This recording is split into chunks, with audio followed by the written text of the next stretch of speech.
Hello all my dear students, welcome to Delta Academy. This is Ranjan. Start करते हैं आज का सेशन डीसी मशीन्स का। तो डीसी मशीन्स की आज की क्लास में हम लोग बात करने वाले हैं about the speed control of DC Motors. तो इससे पहले देखा था कि स्टार्टिंग ऑफ डीसी मोटर्स कैसे करते हैं, डिफरेंट डिफरेंट टाइप के मोटर्स पे कैसे हम लोग स्टार्टिंग टॉर्क को कैसे कंट्रोल में रखते हैं, क्या क्या मेथड्स होता है स्टार्टिंग क्रिएट करने का, 3 पॉइंट 4 पॉइंट 2 पॉइंट स्टार्टर्स में से किस में क्या एडवांटेजेस है, किसकी क्या लिमिटेशंस है, ये सारा कुछ प्रीवियस क्लास में पढ़ा हुआ है। आज की क्लास में बात करेंगे अबाउट द स्पीड कंट्रोल।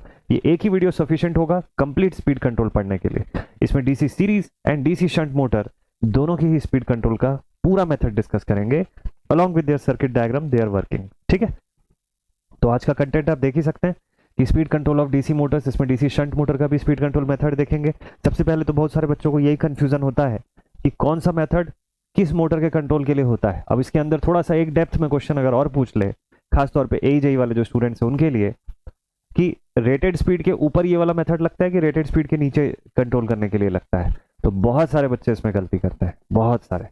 ठीक है, तो ये पूरा डाउट जो है उसको क्लियर करेंगे, दूर करेंगे आज की क्लास में। तो speed control DC shunt motor का सेपरेटली पढ़ेंगे and then after we will move on to the DC series motor speed control back to back. तो शुरू करते हैं। लेक्चर का लेंथ भले ही जितना भी हो जाए अभी, लेकिन इंपॉर्टेंट ये है कि ये पूरा टॉपिक आज की क्लास में कंप्लीट करके ही एंड करेंगे।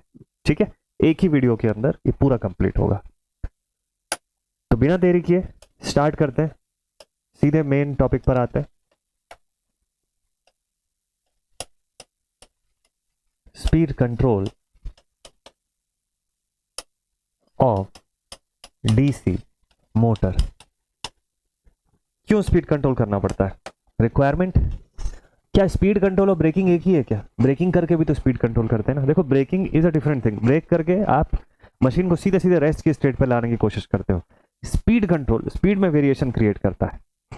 तो हमको अपनी जरूरत के हिसाब से स्पीड में जितनी वेरिएशन चाहिए, जैसे हम चाहते हैं कि लिफ्ट धीरे चले तो लिफ्ट धीरे ही चलनी चाहिए। ठीक है, लेकिन दूसरी तरफ जो बीएलडीसी है आपकी ईवी में लगा हुआ है, वो स्पीड चलना चाहिए। या बीएलडीसी जो ड्रोन्स में लगा हुआ है, आप चाहते हो कि वो 15,000 आरपीएम पर चले, तो वहां स्पीड की अलग रिक्वायरमेंट है, यहाँ लिफ्ट में स्पीड की अलग रिक्वायरमेंट है। अब लिफ्ट 15,000 आरपीएम की मोटर से चलने लग जाएगा तो दिक्कत हो जाएगी, और ड्रोन जो है वो 20 आरपीएम पे चलेगा तो भी तकलीफ हो जाएगी। ठीक है, तो हमको स्पीड कंट्रोल की रिक्वायरमेंट क्यों होती है? डिपेंडिंग अपॉन आवर यूसेजेस, हमको डिफरेंट डिफरेंट एप्लीकेशन है हमारे पास डीसी मोटर्स के। तो हमको चाहिए कि कुछ ऐसा मेथड्स हो जिससे हम स्पीड को एक्सटर्नली कंट्रोल कर सके। ठीक, तो इसके लिए छोटा सा फंडामेंटल पता होना चाहिए आपको। क्या फंडामेंटल पता होना चाहिए? देखो, यहां आपको ये फंडामेंटल पता होना चाहिए कि स्पीड एक्चुअली डिपेंड किसके ऊपर करती है। ठीक है, तो हम लोग बोलते हैं कि सिंस वी नो दैट, भाई EMF equation internal circuit form का हम सब ने पढ़ा हुआ है। हम सबको पता है कि बैक ईएमएफ जो होता है it is given as 5ZNP upon 60A। ये एक्सप्रेशन तो फिक्स्ड है अपने पास। यहां से कॉन्स्टेंट्स को अगर मैं हटा दूं तो आई कैन से ना कि back EMF is directly proportional to 5N। यही लिखते हैं हम लोग। तो बैक ईएमएफ जो होती है it is proportional to 5 into N। और अगर मुझको यहां से N का एक्सप्रेशन देखना हो कि N यानी कि स्पीड या रोटेशन पर मिनट किस पर डिपेंड करता है, तो we can write it as EB upon 5। ये भी लिख सकते हैं। तो in general internal circuit form से हमको ये समझ में आता है कि स्पीड जो होती है किसी डीसी मोटर की, वो डिपेंड करती है इन दो मेजर फैक्टर्स के ऊपर, कि उसके अंदर बैक ईएमएफ कितनी बन रही है और फ्लक्स कितना बन रहा है। फ्लक्स, हायर द फ्लक्स, और ये फ्लक्स कौन सा है? मेन फील्ड फ्लक्स है, मेन फील्ड फ्लक्स।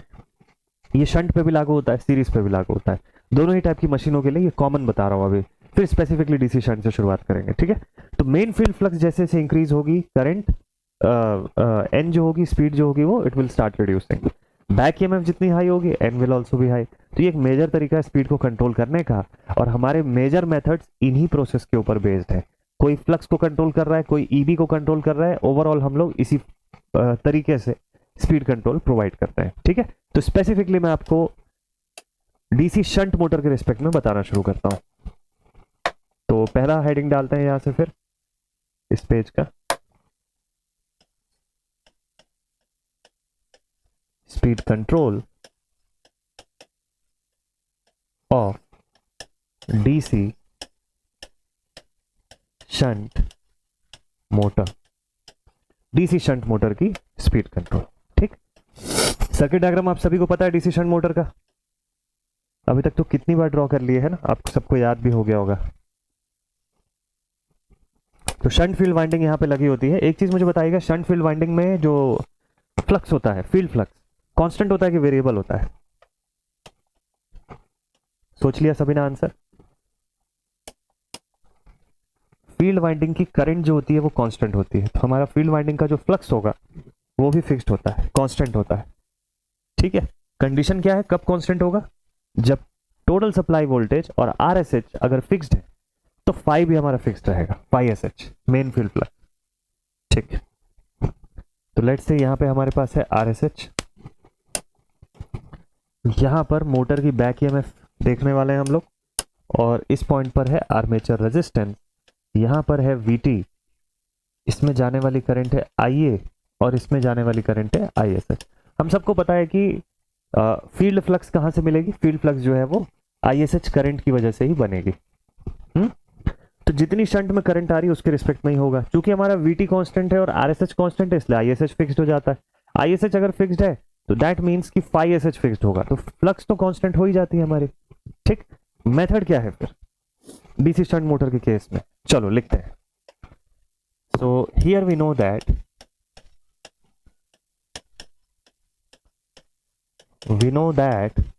जो बैक ईएमएफ का एक्सप्रेशन बनता है ना, अगर हम लोग यहां से बैक ईएमएफ के एक्सप्रेशन पे फोकस करें तो वी कैन से कि ये होता है total supply voltage minus all the drops. Drops क्या हो रहा है, आइए आ रहे। मैं अगर अभी ब्रश ड्रॉप को इग्नोर भी कर दूं तो ये एक्सप्रेशन तो बनता ही है मेरे पास। और पिछले पेज में हम लोगों ने एक और चीज लिख रखा है कि n is directly proportional to EB upon phi. क्या होगा अगर मैं आर्मेचर करंट में कुछ चेंजेस ला दूं? तो मान लो मैं आर्मेचर करंट को बढ़ा दूं या कम कर दूं, उससे क्या फर्क पड़ेगा स्पीड में, ये सोचिए जरा। तो आप बोलोगे सर आर्मेचर करंट को बढ़ा दो, अगर बढ़ाते हैं तो आईएआरए ड्रॉप जो होगा वो इंक्रीज हो जाएगा। ड्रॉप इंक्रीज होगा तो वीटी में से माइनस ज्यादा होगा, ज्यादा माइनस होगा तो ईबी कम होने लग जाएगा, ईबी रिड्यूस होगी तो स्पीड भी रिड्यूस होने लग जाएगी। तो बैक ईएमएफ के बेसिस पे हम लोग ये चीज कर सकते हैं। और कोई दूसरा तरीका? दूसरा तरीका ये कि सर फ्लक्स को कम कर दो, ये फ्लक्स को बढ़ा दो।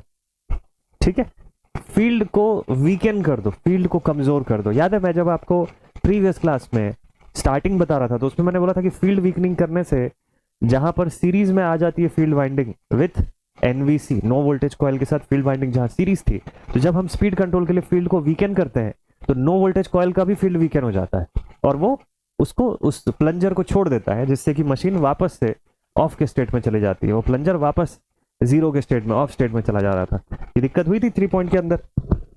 तो वही स्पीड कंट्रोल की बात यहाँ पे भी कर सकते हो आप कि आप बोलो सर अगर फील्ड को वीकेन कर दें हम लोग, फील्ड कैसे वीकेन होगी, फ्लक्स को रिड्यूस करके वीकेन हो सकती है। ठीक है, तो फील्ड फ्लक्स को अगर मैं कंट्रोल कर लूं, फील्ड वीकनिंग अगर मैं कर दूं यहाँ पे, तो उससे क्या होगा, उससे एन जो होगा उसमें फर्क पड़ेगा। ठीक, एन जो होगा चेंज होगा, फील्ड को मैं वीकेन करूंगा तो एन विल इंक्रीज। ठीक है, और क्या कर सकते हैं हम लोग? आर्मेचर करंट को चेंज कर लिए, उससे हो रहा है।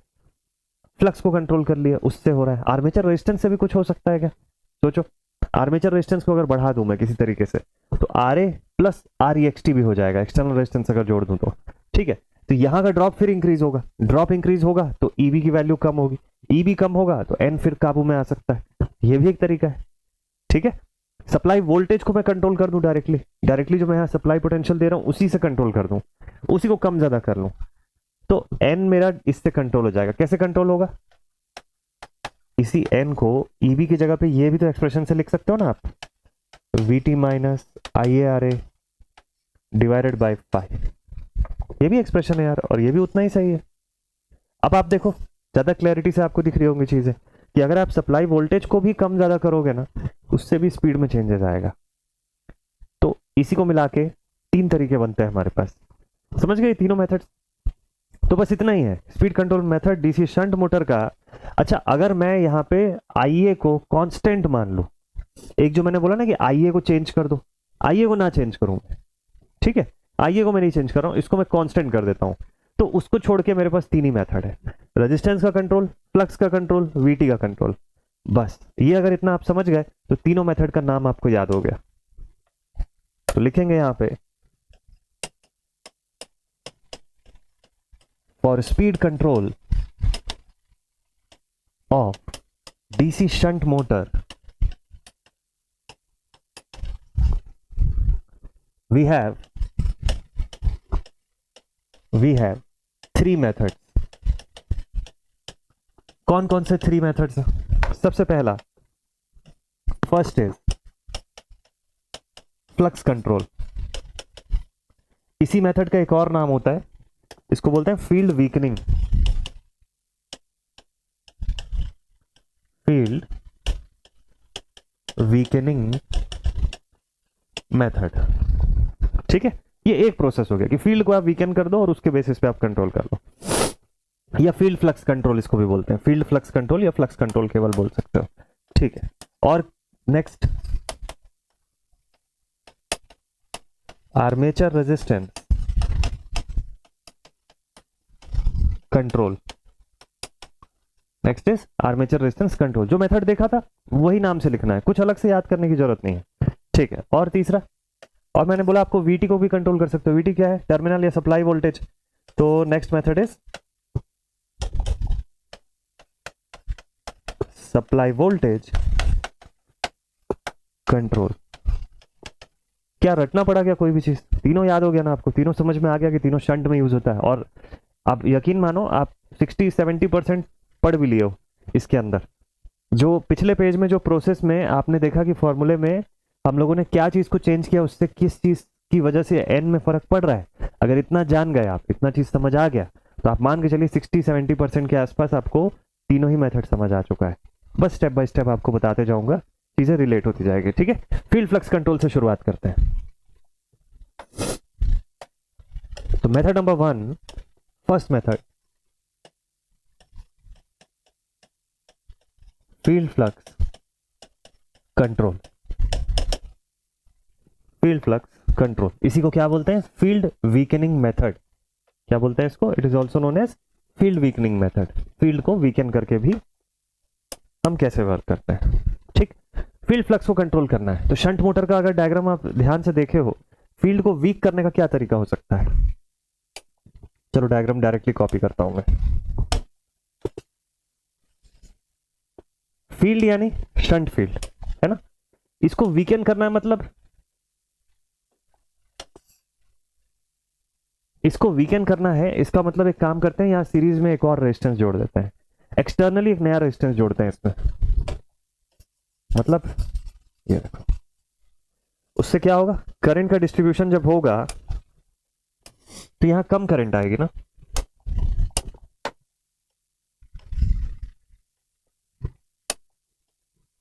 ये देखिए, मान लेते हैं कि हम लोग एक एक्सटर्नल रेजिस्टेंस कनेक्ट कर दिए यहां से. ये हमारा RSH था, और यहां से एक वेरिएबल रेजिस्टेंस में कनेक्ट कर देता हूं. इस रेजिस्टेंस का नाम है REXT, which is the external resistance. ठीक है, एक्सटर्नल रेजिस्टेंस को सीरीज में लगा दिया. किसके साथ? फील्ड वाइंडिंग के साथ. शंट मोटर है तो फील्ड वाइंडिंग शंट में ही होगी. ठीक है, क्या होगा इससे? इससे क्या होगा? ठीक, देखो इससे क्या होना है, ओवरऑल रेजिस्टेंस इंक्रीज हो जाएगा शंट का. शंट का ओवरऑल रेजिस्टेंस तो इंक्रीज हो जाएगा ना. ठीक है, तो REXT का जो रिक्वायरमेंट है उससे क्या फर्क पड़ेगा पहले वो समझना. REXT को अगर मैं इंक्रीज कर दूंगा, आप सोच रहोगे कि सर वेरिएबल ही क्यों, कांस्टेंट REXT क्यों नहीं लगा है? रीजन बता रहा हूं. पहला चीज समझिए, वेरिएबल लगाने से फायदा ये है कि जब मैं REXT की वैल्यू को हाई कर दूंगा ना, तो टोटल रेजिस्टेंस, मान लो शंट 200 का था, एक्सटर्नल रेजिस्टेंस को भी पीक करूंगा तो ये 300 का हो जाएगा. तो 300 और 200 मिला के 500 ओम्स का रेजिस्टेंस हो गया. ठीक, और मुझको पता है कि ISH कैसे लिखता हूं मैं? V total upon RSH. खाली RSH होता तो 200 ओम्स का होता. क्योंकि मैंने REXT जिसका कि मैक्सिमम वैल्यू 300 है वो लगा दिया सीरीज में, तो अब मेरा RSH कितना हो गया? 500. और सप्लाई वोल्टेज मेरी उतनी ही है, लेट्स से 500 वोल्ट का VSH है, तो नीचे आ गया 500 वोल्ट का 500 ओम्स का रेजिस्टेंस, कैंसिल आउट किया, 1 एम्पियर का आ गया ISH. पहले क्या हो रहा था?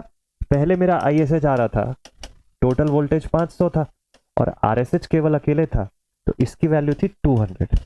ठीक है, तो ये वैल्यू कितनी आ रही थी 2.5 एम्पियर। देखो कितना फर्क पड़ा, पहले 2.5 एम्पियर आ रहा था, अब कितना आ रहा है सिर्फ 1 एम्पियर आ रहा है। इससे क्या फर्क हुआ, पहले जो 5SH बन रहा था वो ज्यादा था, अब जो 5SH बन रहा है वो कम हो गया। ठीक, फ्लक्स कम हुआ, फ्लक्स कम होने से क्या होगा, आप सबको पता है कि N is proportional to EB upon 5। ये 5 क्या है, यही तो 5SH है।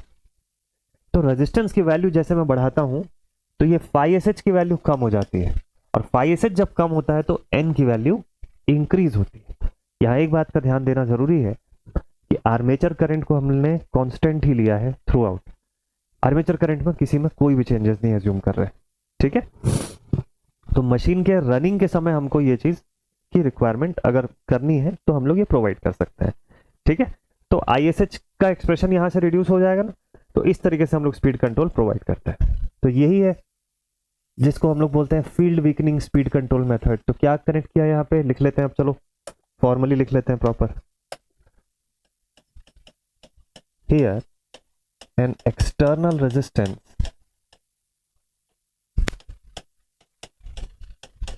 अब आप सोचोगे कि सर REXT को वेरिएबल क्यों बनाया, उसका आंसर आपने अभी भी नहीं बताया, मैं बता रहा हूं। Here an external resistance REXT is connected in series with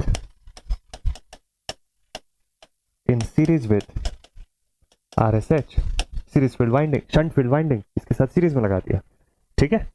तो when REXT is increased then ISH will become, अब ISH का एक्सप्रेशन क्या बनेगा, total voltage divided by RSH plus REXT। अब आप खुद देख लो, REXT बढ़ाओगे ISH वैसे कम होने लग जाएगा, therefore ISH reduces, ठीक। and we know that 5SH जो होता है it is directly proportional to ISH। तो अगर ISH कम हो रहा है तो 5SH भी कम हो जाएगा, ठीक है। And N is directly proportional to EB upon 5, ठीक है। So when 5SH reduces, thus N will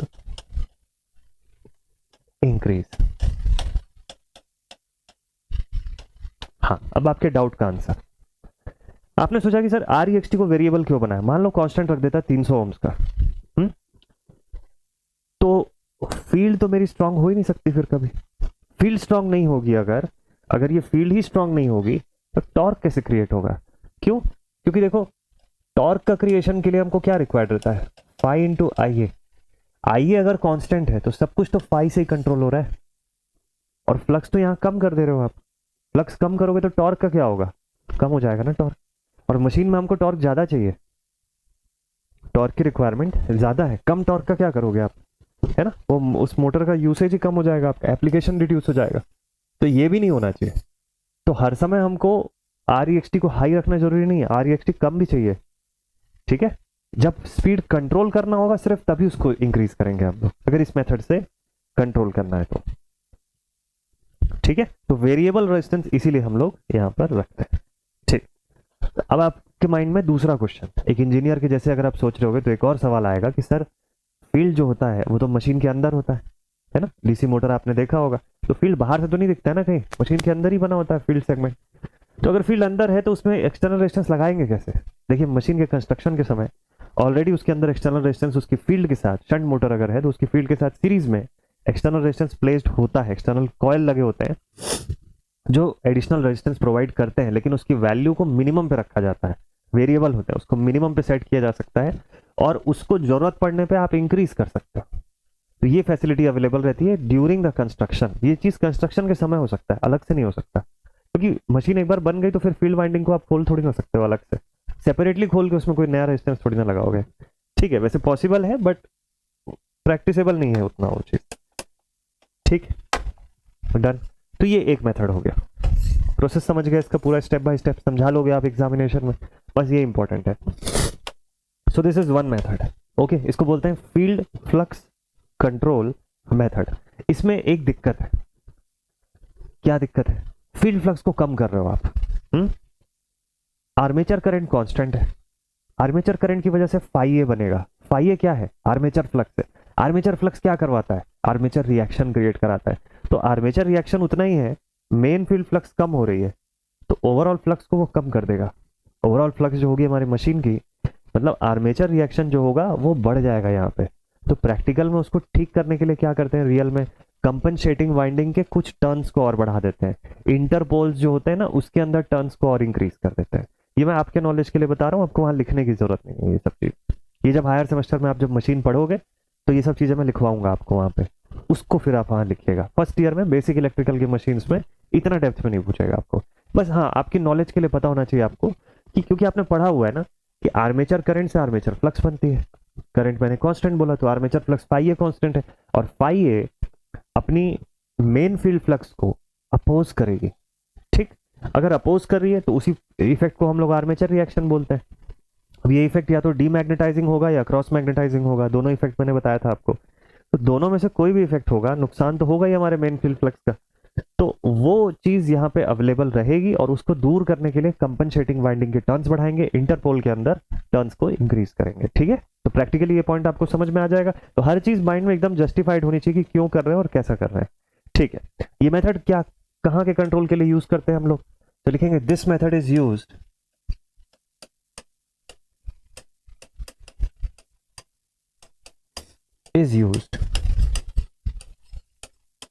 for speed control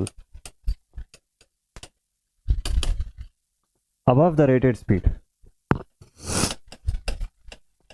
Above rated speed। देखो रेटेड से पहले तो कोई जरूरत ही नहीं है ना ये करने की, एक्सटर्नल रेजिस्टेंस को मिनिमम ही रखो, फ्लक्स पढ़ना तो कोई दिक्कत नहीं है, मेन फील्ड फ्लक्स यूजफुल है वहां पे हमारे लिए। रेटेड स्पीड से जब ऊपर जाएगी ना, वहां जब स्पीड कंट्रोल करना होगा, वहां रिक्वायर्ड होगा आपको ये चीज। ठीक है, done. So this is it. इस पॉइंट पे इस मेथड को रोकते हैं। यहां पर एक बात और जानने वाली है। क्या जानने वाली है? देखो यहां पर ना, हियर VT और IL का क्या सीन है? आर कांस्टेंट, VT हो गया और IL हो गया, या दूसरे पैरामीटर, ये सब कांस्टेंट है ना। तो जरा बताना कि टॉर्क का क्या सीन होगा। Thus, we know that torque is directly proportional to phi times Ia। इसी से प्रोपोर्शनल है। Ia आपने बोला सर कांस्टेंट है, आपने बोला कि हम खाली फील्ड को कंट्रोल कर रहे हैं, ठीक है, फील्ड के हिसाब से स्पीड कंट्रोल कर रहे हैं, तो Ia को आप बोले कांस्टेंट है। ठीक, फाई का क्या सीन है? फाई सर वेरिएबल है, phi is variable. So torque का नेचर कैसा होगा फिर? टॉर्क भी तो वेरिएबल हो जाएगा। पहला पॉइंट, ये क्यों बता रहा हूं अभी रीजन समझ आएगा, इसका एक बढ़िया सा नाम निकल के आएगा इस चीज से। ठीक है, तो आपको समझ में आ गया ना कि टॉर्क किस नेचर की रहेगी यहाँ पे? Torque will be variable. ठीक, पावर का क्या सीन है? Power in this kind of machine is given as, power यानी कि P is equal to EB into IA। अब देखो यहाँ पे IA क्या है? कांस्टेंट। EB क्या है? IA है कांस्टेंट, ठीक है, EB भी कांस्टेंट है, ये भी ठीक है, तो पावर का क्या होगा? ये भी तो कांस्टेंट होगा। ठीक, so therefore this method is also known as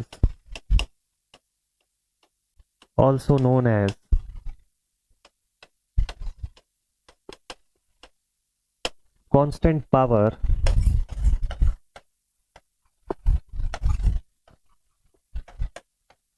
variable torque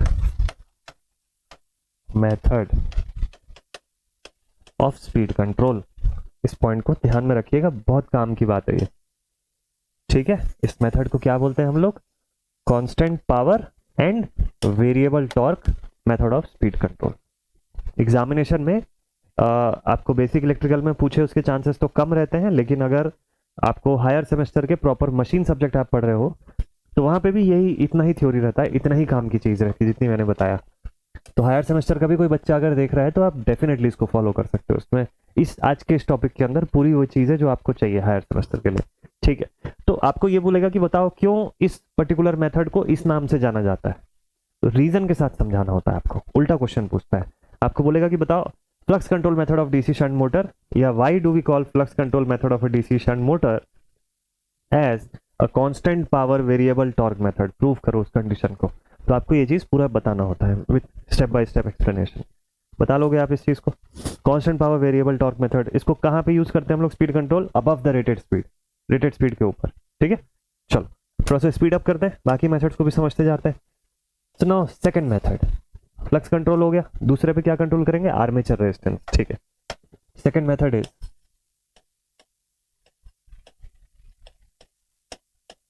armature resistance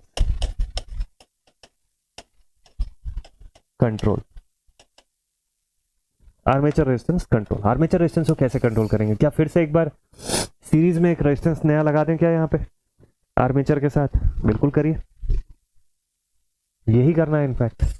अब मेथड आप समझ गए हो, इंप्लीमेंटेशन पार्ट आपको करते जाना है। देखो आर्मेचर का रेजिस्टेंस बढ़ाने बोल रहा है ना, बढ़ा दो, एक्सटर्नल रेजिस्टेंस लगा दो एक REXT। ठीक, चलो लिखते हैं हियर REXT, शॉर्ट में लिखवा देता हूं, इज इन सीरीज। पिछली बार फील्ड के साथ था, इस बार आर्मेचर के साथ सीरीज है। Is in series with RA। ठीक है, क्या फर्क पड़ेगा इससे? REXT में को अगर मैं बढ़ा देता हूं तो आर्मेचर करंट कम हो जाएगी ना, यहां से यही फर्क पड़ेगा। चलो इक्वेशन बनाओ जरा जल्दी से इस बार ना। अच्छा, इस बार फ्लक्स कैसी होगी? फ्लक्स कांस्टेंट रहेगी इस बार, क्योंकि VT फिक्स्ड है, RSH फिक्स्ड है, फ्लक्स में कुछ नहीं चेंज होगा। ठीक है, तो मैं लिखूंगा here pi SH is constant. ठीक है, और मेरे पास एक्सप्रेशन है n proportional to EB by 5, है ना। एंड वी ऑल नो कि बैक EMF का एक्सप्रेशन यहां पे बनेगा VT माइनस, अब ड्रॉप कैसे बताओगे आप? IA into RA plus REXT। इस बार ड्रॉप ऐसा दिखाई देगा। ठीक है, बैक EMF का एक्सप्रेशन ये है। तो अगर मैं REXT की वैल्यू को बढ़ाता हूं तो EB क्या होगा? कम हो जाएगा। EB अगर कम हुआ, N अपने आप कम हो जाएगा। क्लियर? बस यही करना है हमको। सो लिखूंगा मैं when REXT is increased then EB reduces, so N reduces। Short में एक लाइन में आप इस लाइन को पढ़ लोगे तो आपको पूरा समझ में आ जाएगा इसका प्रोसेस कैसे काम कर रहा है। ठीक है, लेकिन डिजाइनिंग के समय इनिशियली क्या REXT को हाई रखेंगे कि लो रखेंगे, ये बताओ मुझे। शुरुआत में जब स्पीड कंट्रोल नहीं चाहिए उस समय REXT को कैसे रखना चाहिए? भाई आर्मेचर के साथ सीरीज में कभी भी हैवी रेजिस्टेंस होना ही नहीं चाहिए शुरुआत में। ठीक है, तो लिख दूंगा मैं इनिशियली। ये सब चीजें वाइवा में पूछ सकते हैं आपको। ठीक है, कि आर्मेचर के साथ जो सीरीज रेजिस्टेंस है, वो जो मेथड है स्पीड कंट्रोल का, बताओ कि series resistance initially high level का हाई रखोगे कि लो रखोगे? तो आर्मेचर के साथ सीरीज में कोई भी चीज कभी हाई नहीं रखना, रेजिस्टेंस को खास तौर पे। तो initially REXT should be low. REXT को इनिशियल लेवल पे हम लोग कैसा रखेंगे? लो रखेंगे। ठीक है, तो इसकी वजह से क्या होगा? ड्रॉप कम होगा। ठीक है, और स्पीड प्रोपोर्शनल टू EB है, ये ज्यादा रहेगा। REXT को हाई रख देंगे तो क्या हो जाएगा? ड्रॉप बढ़ जाएगा। ड्रॉप बढ़ जाएगा तो क्या हो जाएगा? EB कम हो जाएगा, स्पीड ही कम हो जाएगा शुरुआत में। तो हमको शुरू से थोड़ी ना बंद करना है इसको। ठीक है, तो लिखेंगे this method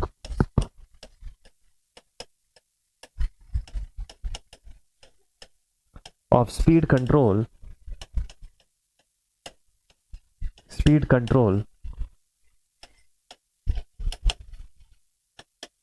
is used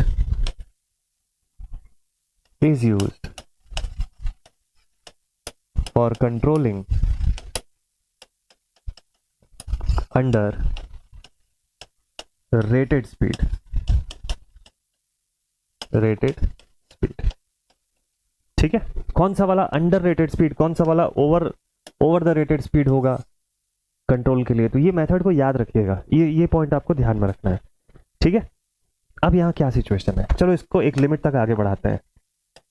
we say if back EMF is given as VT minus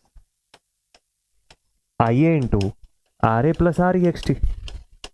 अगर ऐसे ही कंट्रोल हो रहा है और मैं REXT को बढ़ाते जाऊं तो ड्रॉप बढ़ेगा, है ना, ये ड्रॉप इंक्रीज होगा। मान लो REXT को मैं कितना बढ़ा सकता हूं, REXT को बढ़ाते बढ़ाते इतना बढ़ा दूं कि VT के बराबर हो जाए।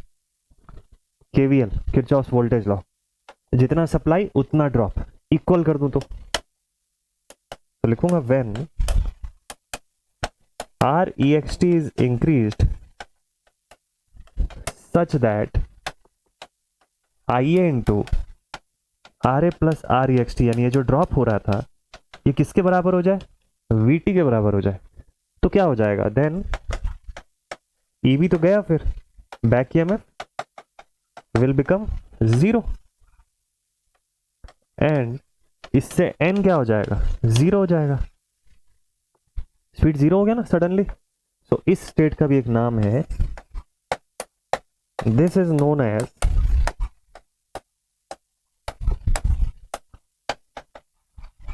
Stall condition in DC motor. बहुत इंपॉर्टेंट है यार, जो बच्चे अभी मशीन पढ़ रहे होंगे हायर सेमेस्टर में वो इसका इंपॉर्टेंस समझेंगे। बेसिक इलेक्ट्रिकल के नाम से उतना इंपॉर्टेंट नहीं है ये, लेकिन स्पेसिफिकली अगर आप मशीन पढ़ रहे हो, हायर सेमेस्टर के स्टूडेंट हो, तो आपको पता है कि इसकी इंपॉर्टेंस क्या है। स्टॉल कंडीशन से क्वेश्चन पूछता है, थोड़ा सा कैमरा एडजस्ट कर लेंगे, इस तरफ का दिख नहीं रहा होगा, हाँ अभी ठीक है। तो इससे डायरेक्ट क्वेश्चन पूछता है आपको, वाइवा में भी क्वेश्चन बनता है कि what is the stalling condition, आपको स्टॉलिंग करंट निकालने बोलता है। ठीक है, तो स्टॉल कंडीशन ये हो जाएगी, मोटर सीधे स्टॉल करने लग जाएगा। ठीक है, सो इसमें लिखेंगे स्टॉलिंग करंट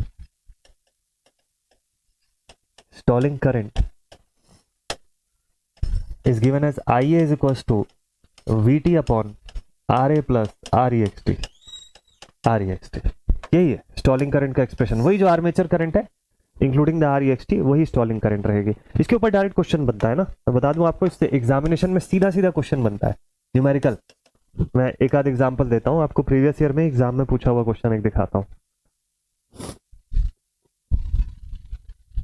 ठीक है, देखिए एक क्वेश्चन है, इसी पर्टिकुलर पॉइंट के ऊपर क्वेश्चन है। लिखता है 230 volt DC shunt motor is running at 1000 RPM.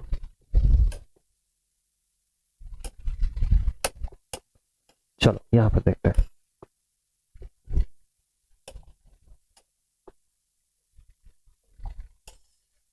ठीक है, 230 volt DC shunt motor 1000 RPM पे चल रहा है, आर्मेचर रेजिस्टेंस गिवन है, एक्सटर्नल रेजिस्टेंस गिवन है।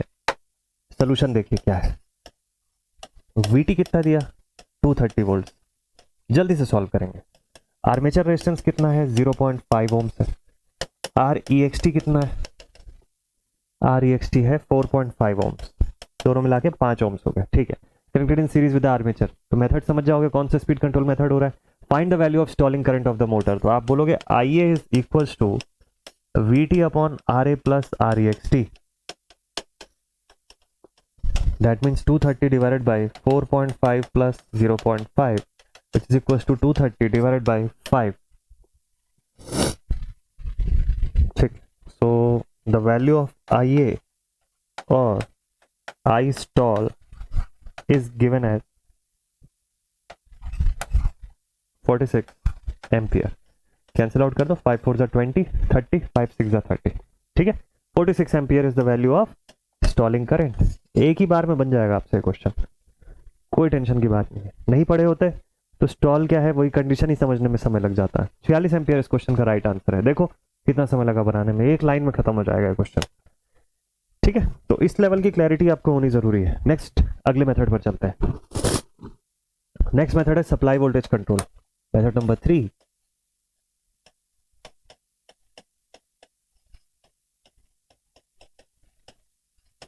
Supply voltage control.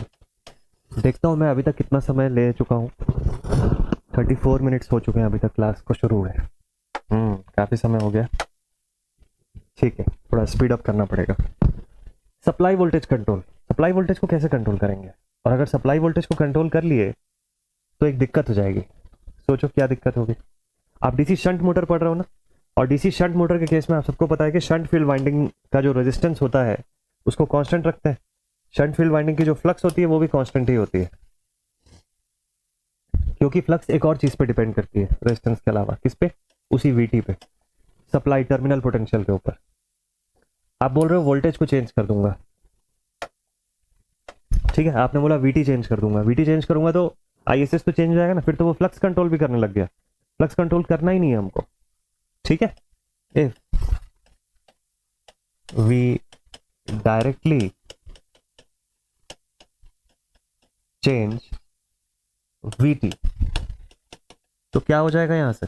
Then phi will also be affected as ISH क्या होता है? It is VT upon RSH।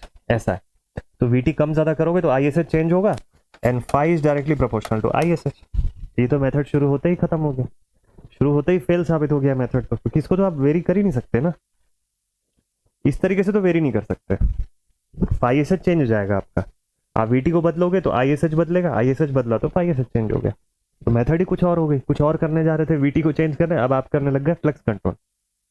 तो इसको ऐसे नहीं किया जाता है, इसके लिए एक अलग मेथड होता है जिसको एक सेपरेट नाम से आप पढ़ते हो, एक अलग अरेंजमेंट होता है पूरा का पूरा, जिस मेथड को बोलते हैं Ward Leonard Ilgner method. Ward Leonard Ilgner, ठीक, बहुत पॉपुलर मेथड है, इससे भी क्वेश्चन आता है बहुत अच्छा सा, डायरेक्ट उसी नाम से पूछता है। सो लिखेंगे we will use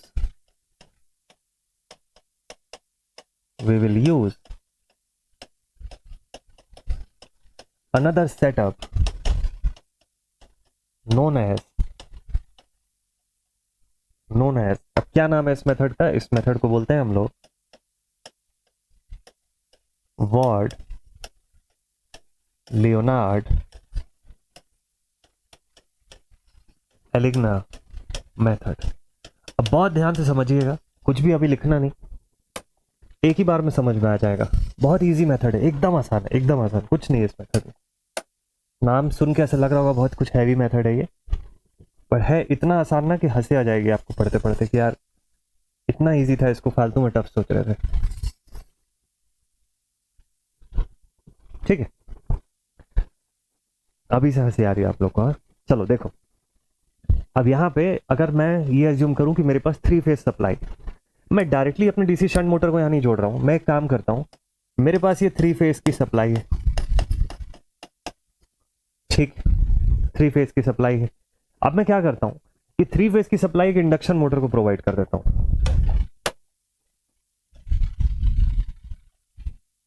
3 phase IM को कनेक्ट कर रहा हूं मैं यहाँ पे,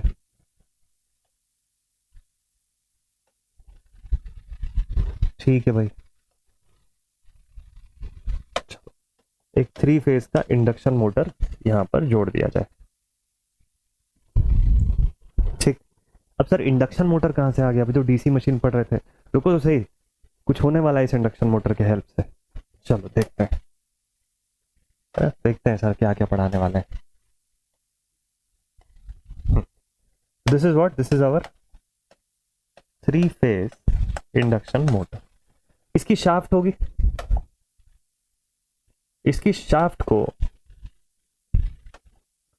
इससे जो इसकी जो शाफ्ट निकल के आ रही है उसकी मैं कपलिंग प्रोवाइड करने जा रहा हूं, ठीक।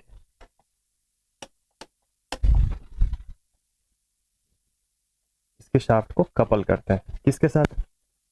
इसके शाफ्ट को कपल करते हैं हम लोग एक डीसी जनरेटर के साथ, ठीक है। देखना एक बढ़िया सा सेटअप बनने वाला है यहां पर। तो ये क्या चीज है यहां पर? एक डीसी जनरेटर,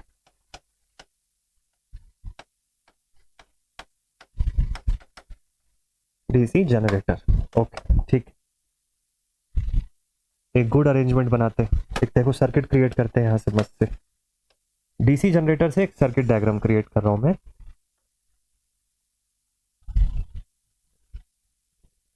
इसके साथ सर्किट में आगे कनेक्टेड है हमारी डीसी मोटर।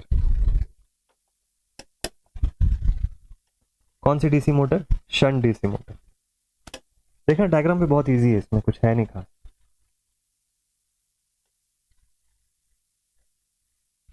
अब यहां एक छोटा सा ट्विस्ट है, लिख देते हैं DC shunt motor.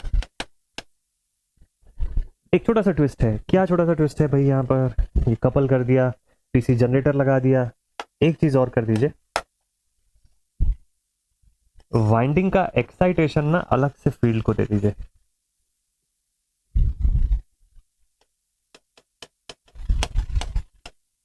External field यहां पर और एक्सटर्नल फील्ड यहां पर। ठीक है, इस पे भी लिख लेते हैं एक्सटर्नल फील्ड। ठीक है, बस बन गया, इतना ही सेटअप है। ये अगर दिख रहा है तो समझ लीजिए काम बन गया। आपने देखा कि वीटी को डायरेक्टली चेंज करना नेक्स्ट टू इम्पॉसिबल है, क्योंकि उससे फ्लक्स बदल रहा है। कुछ ऐसा करना है कि फ्लक्स भी ना बदले और वीटी बदल जाए, उसके लिए पूरा सेटअप बनता है, जिसको हम लोग बोलते हैं वॉर्ड लियोनार्ड एलिग्नर मेथड। इस मेथड के अंदर हम लोग सबसे पहले 3 फेज सप्लाई से रन करते हैं। किसको? 3 फेज इंडक्शन मोटर को। इंडक्शन मोटर की शाफ्ट जो है, इसकी जो शाफ्ट है, इसको हम लोगों ने क्या किया? यहाँ पे कपलिंग किया। क्या किया? कपलिंग। किसके साथ? डीसी जनरेटर के साथ। ओके, डीसी जनरेटर के साथ कपलिंग करने से क्या होगा? ईएमएफ जनरेट करेगा, ईजी। ईएमएफ जनरेट करेगा ना, ईजी। अच्छा, लेकिन एक्सटर्नल फील्ड लगा दिया मैंने, फील्ड एक्सटर्नली प्रोवाइड किया है, तो फील्ड में कोई फर्क नहीं पड़ेगा। ठीक है, जो डीसी जनरेटर की जो फील्ड होगी ना, उसमें सेपरेटली एक्साइटेड डीसी जनरेटर है ये। This is what? This is a separately excited DC generator. तो फील्ड एक्सटर्नल है, फील्ड बाहर से लगा हुआ है मेरे पास। ठीक है भाई, इससे क्या फर्क पड़ेगा? तो मैं इंडक्शन मोटर को की स्पीड को कम ज्यादा करके इस डीसी जनरेटर के ईजी को कम ज्यादा कर सकता हूं। ये आप मानते हो? ईजी को कम ज्यादा करूंगा तो मुझे पता है, यहां पर नेक्स्ट पेज में लिखता हूं, ईजी का एक्सप्रेशन क्या होता है? VT plus let's say I A R है, यही होगा। टर्मिनल पे जो पोटेंशियल आ रहा है प्लस आई ए आर है। ठीक है, और I can say VT is equal to EG minus I A R है। ये कर सकता हूं ना? तो इससे देख के आपको एक चीज समझ में आ रहा है कि जनरेटेड ईएमएफ जितना कम ज्यादा होगा, वीटी उतना कम ज्यादा होगा उसके प्रोपोर्शन पे, उसके अकॉर्डिंग। जनरेटेड ईएमएफ ज्यादा होगा, वीटी बढ़ेगा। जनरेटेड ईएमएफ कम होगा, वीटी कम होगा। फील्ड एक्सटर्नली काम कर रहा है, यहाँ पे एक्सटर्नल फील्ड है। तो डायरेक्टली मुझे यहां से क्या मिलेगा? मुझे इस पॉइंट से यहां तक वीटी मिल रहा है। और ये वीटी कंट्रोल कैसे हो रहा है? ये वीटी कंट्रोल हो रहा है 3 फेज इंडक्शन मोटर की शाफ्ट की वजह से। इसका घूमना कम ज्यादा होगा, उसके बेसिस पे वीटी कम ज्यादा होगा, ईजी कम ज्यादा होगा और वो वीटी को कंट्रोल करेगा। अब ये वीटी मैं प्रोवाइड कर रहा हूं डीसी शंट मोटर को, तो मतलब मेरा वीटी वेरिएबल हो गया। लेकिन इस शंट मोटर का जो फील्ड है, कौन सा फील्ड है? शंट फील्ड वाइंडिंग, वो सेपरेट है, वो अलग से है। उस पे इसका कोई असर नहीं पड़ने वाला, वो एक्सटर्नल फील्ड मैंने लगा दिया वहां से। तो शंट फील्ड जो हो गया वो फ्री हो गया, लेकिन जो वीटी हो गया उस पे असर पड़ रहा है, क्योंकि वीटी को ही तो बदलना था ना हम लोगों को। तो वीटी चेंज कर लो आप, और वीटी चेंज करने के लिए आप 3 फेज इंडक्शन मोटर को कम ज्यादा स्पीड पर रन करो। 3 फेज इंडक्शन मोटर की सप्लाई को कम ज्यादा कर लो। तो यहां से आप एक सप्लाई को कंट्रोल करेंगे, उससे ये मोटर कंट्रोल होगा, उसकी वजह से जनरेटर कंट्रोल होगा, जनरेटर की वजह से वीटी आउटपुट जो निकल रहा है वो कंट्रोल होगा। और यही वीटी तो हम डीसी शंट मोटर का बदलना चाह रहे थे। तो वीटी अगर एक बार चेंज हो गया तो आप सबको पता है कि सिंस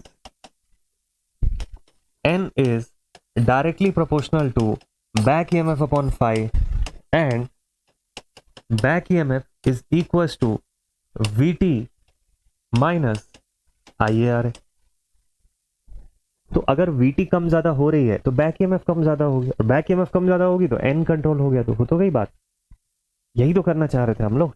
तो हम लोग ये लिख सकते हैं ना कि N is directly proportional to VT minus IAR divided by phi।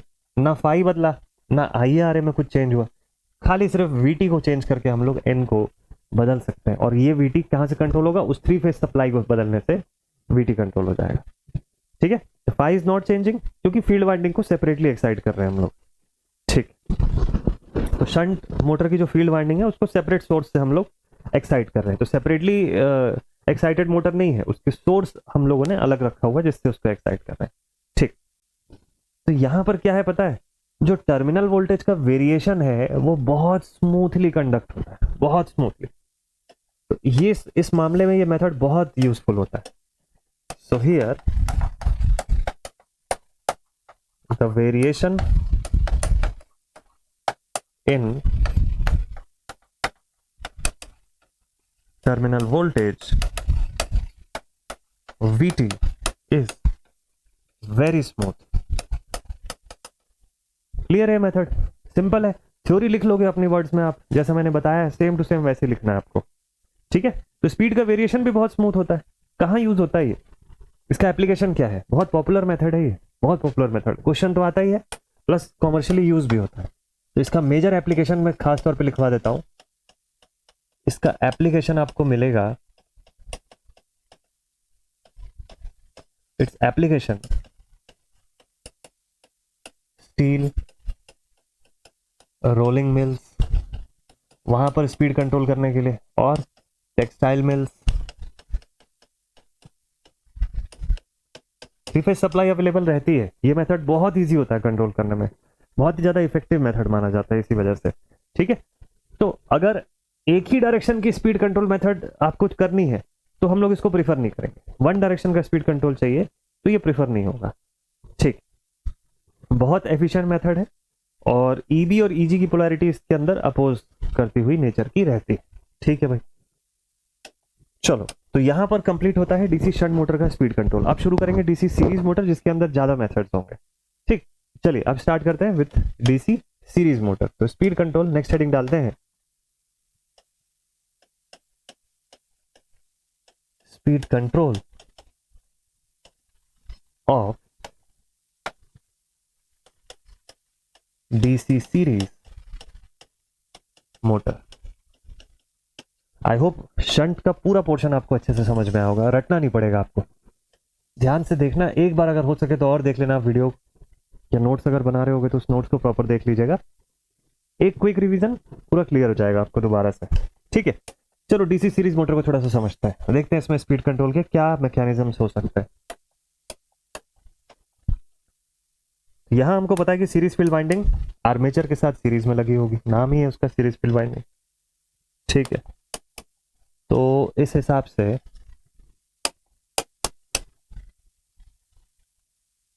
RSC यहाँ का रेजिस्टेंस, ठीक है, आप उसको एज अ रेजिस्टेंस भी शो कर सकते हो, जरूरी नहीं है कॉइल जैसा शो करना, ठीक है।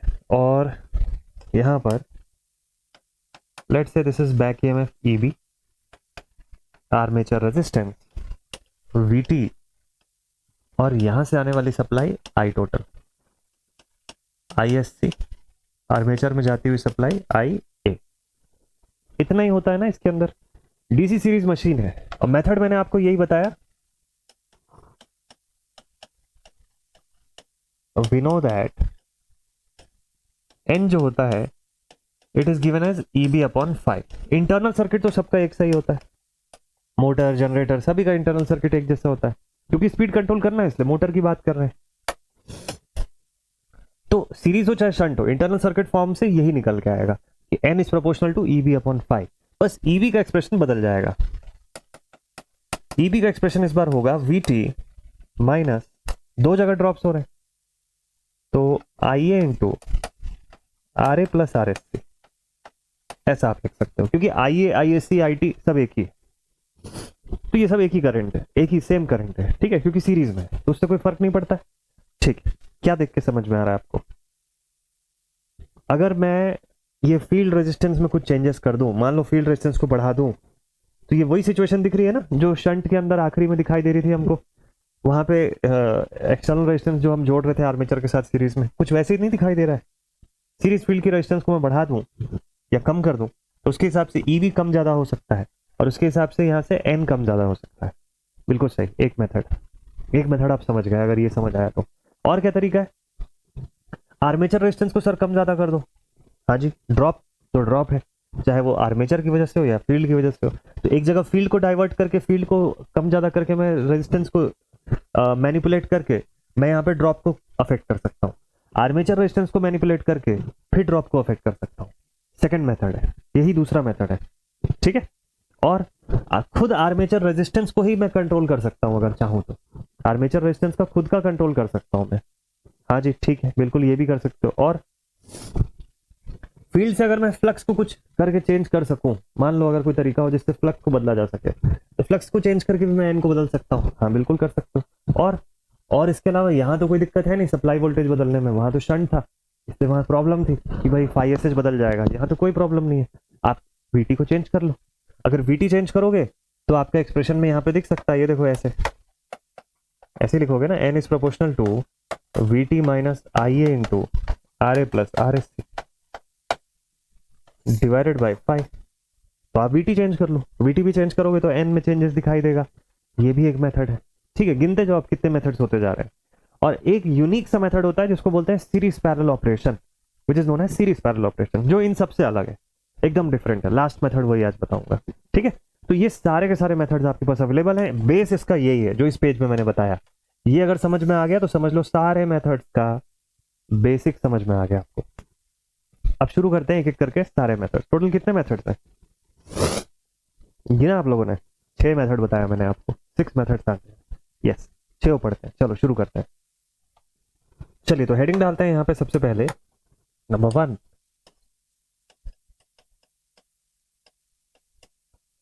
Field diverter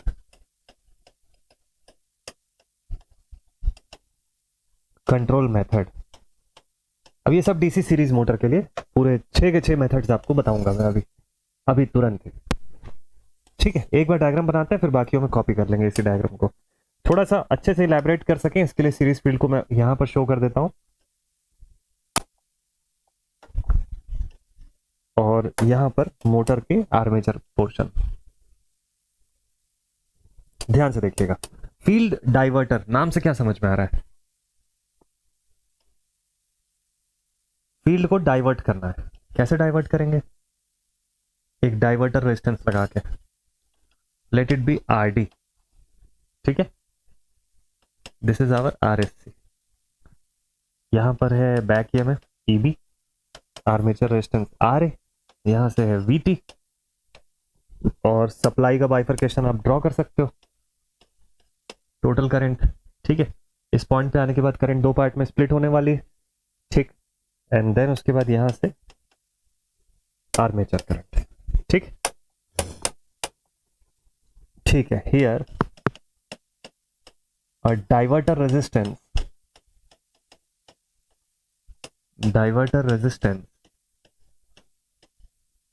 RD is connected in parallel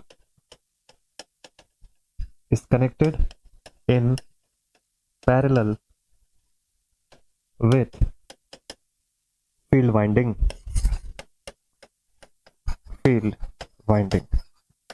RSC, ठीक। अब कैसे प्रोसेस करेगा वो समझ लीजिए। अगर सपोज कर लो आरडी की वैल्यू को कोई पूछे आपसे शुरुआत में कैसा रखोगे, मान लो आप बोलते हो सर आरडी को मैं बहुत हाई रखूंगा, क्या होगा उससे? सपोज कर लो, देखो आरडी के हाई या लो होने से क्या फर्क पड़ेगा, दोनों समझते हैं। आरडी को जब आप हाई रखोगे तो ज्यादा से ज्यादा करंट आरएससी से जाएगी, सीरीज फील्ड वाइंडिंग से जाएगी। सीरीज फील्ड वाइंडिंग से जाएगी मतलब फ्लक्स इंक्रीज होगा। फ्लक्स इंक्रीज होगा तो क्या होगा, आप सबको पता है कि N is proportional to EB upon 5। तो फ्लक्स इंक्रीज होगा तो स्पीड घटने लग जाएगी यहां से, ठीक है। ये पॉइंट उल्टा कर दे तो मान लो आरडी को इनिशियली कोई पूछेगा आरडी को इनिशियली कैसे रखना चाहिए, मैंने अभी आपको बताया कि आरडी हाई रखोगे तो क्या होगा, स्पीड को कम करेगा, ठीक है। आरडी को लो रख दूंगा तो क्या हो जाएगा, मान लो शुरुआत से ही आरडी लो है, क्या होगा, आरडी लो होगा कंपैरेटिवली। अगर आरएससी से छोटा हो गया आरडी तो ज्यादा करंट आरडी से जाने लग जाएगी, डाइवर्टर रेजिस्टेंस यानी कि ज्यादा मात्रा में करंट डाइवर्ट हो गई, थोड़ी सी करंट फील्ड को मिलेगी। फील्ड को कम करंट मिलेगी यानी कि आईएससी कम हो जाएगी, उससे क्या होगा, फाई भी कम हो जाएगा। और फाई अगर कम हो गया तो एन हाई हो जाएगा, मतलब इनिशियली ही मशीन डेंजरसली हाई स्पीड को अटेन कर लेगा। समझ आया प्रैक्टिकली क्या दिक्कत है? तो इसीलिए कभी भी जब हम सीरीज मशीन के बारे में पढ़ रहे हैं, सीरीज डीसी मोटर के बारे में, तो यहां जब फील्ड को डाइवर्ट करने के लिए आप रेजिस्टेंस लगाते हो, तो अनलाइक दैट शंट मशीन, यहाँ पे इनिशियली ही इस आरडी को हाई रखना होता है और ग्रेजुअली उसको कम करेंगे अपनी जरूरत के हिसाब से। ठीक है, तो initially it has to be kept high. ठीक है, समझ जाओगे इस प्रोसेस को। तो initially RD is kept high. अब मशीन आपका जब रनिंग स्टेट में आ गया, अब आपको जब स्पीड कंट्रोल करना है, तो उस कंडीशन पर आप क्या करोगे, आप उसमें फिर चेंजेस लेके आओगे। ठीक है, तो आप कैसे क्या करोगे यहां पे, अब जब आपको चेंजेस लाना है तो आरडी को लो करके चेंज लाओगे, आरडी को और हाई नहीं करोगे आप। ठीक है, तो फॉर स्पीड कंट्रोल,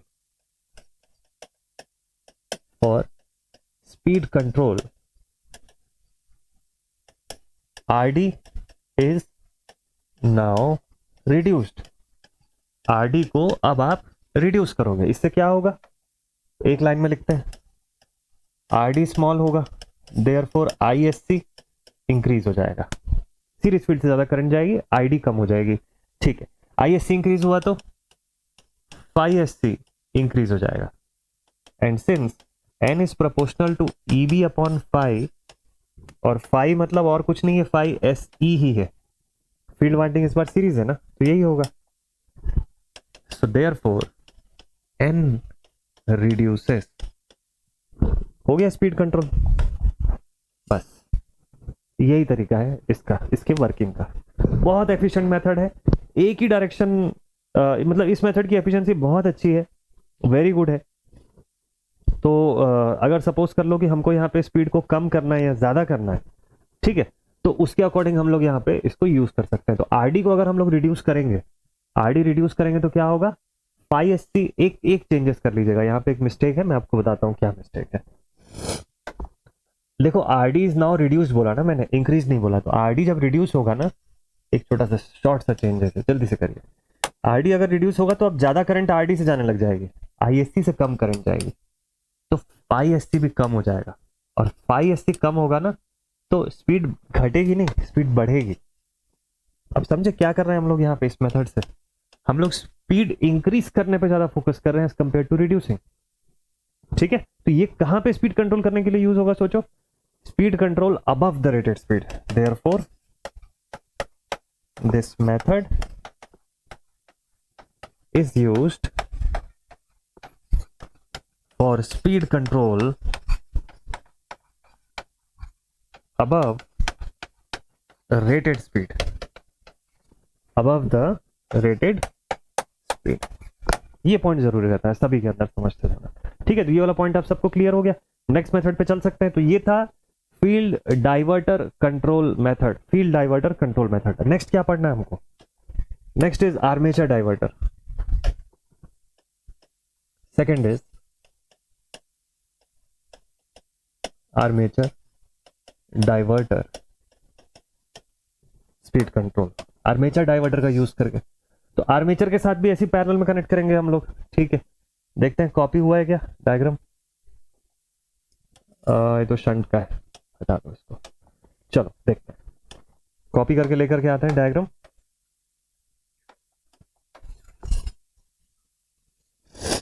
अब एकदम फटाफट से ड्रॉ करते जाएंगे सभी को। ठीक है, अब समझते जाएंगे, पूरा बेस वही है जो हम लोगों ने स्टार्टिंग में देख लिया इसका।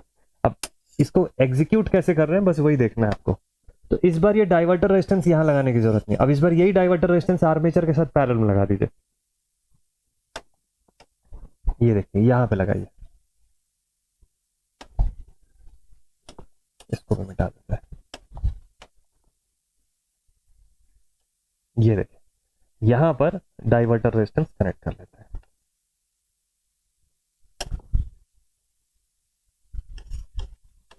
इस बार आरडी यहां लगा हुआ है। अब आप सोच के बताइए कि इस बार आरडी को इनिशियली हाई रखेंगे कि लो रखेंगे। तो लिखेंगे here RD is in parallel with RA. ठीक, मान लो आरडी को हाई कर देते हो आप शुरुआत में, क्या होगा इससे, डाइवर्टर रेजिस्टेंस को पैरेलल में लगाया, तो आरडी को कैसा रखेंगे? तो यहां पर ना बोले कि आरडी को अगर लो रखेंगे तो करंट ऊपर चल जाएगी, हाई रखते हैं। यहां पे भी हाई रखना चाहिए कि लो रखना चाहिए? मान लो लो रख दिए तो क्या होगा? आरडी को लो रख दोगे तो करंट पूरी यहां से जाने लग जाएगी, आर्मेचर में जाने वाली करंट कम हो जाएगी। आर्मेचर की करंट कम हो जाएगी तो ई भी बढ़ेगा, एन वहां से इंक्रीज हो जाएगा हमारा। उतना प्रेफर्ड है नहीं है। आरडी को कैसे रखें? इनिशियली हाई रखेंगे। अच्छा, तो इनिशियली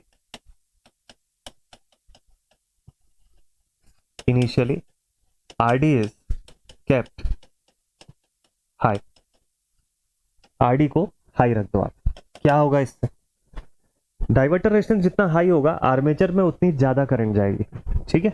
देयरफॉर आईए is good.